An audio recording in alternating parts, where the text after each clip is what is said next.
Sounds like Salieri was getting ready to make his move. Working up to it, maybe.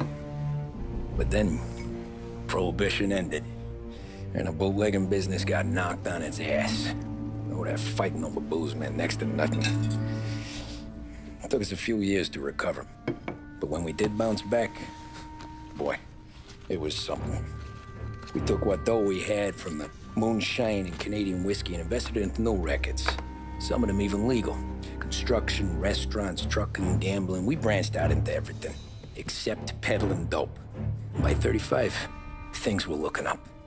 We had good money rolling in on the regular. I had a wife and daughter. Sam was running a club for the Don. Even Paulie had a few records of his own. Wasn't exactly happy, but what do you call it then?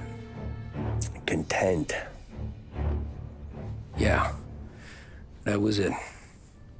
And Salieri, he finally starts talking about getting out of Morello's shadow. Maybe buying our own cops, our own politicians.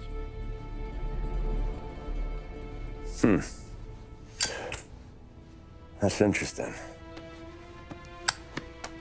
You think Salieri was sourcing highbinders in 34? Maybe. Why? Well, a few years back, the Vice Squad got a judge on solicitation of a minor. Once in the box, he started confessing all sorts of misbehaving, trying to get a deal. But he copped to taking kickbacks from Morello and your man Salieri. Playing him off one another, trying to goose the take. But once Morello found out, he threatened to bury the judge's kids on the beach. Still breathing, of course. Christ.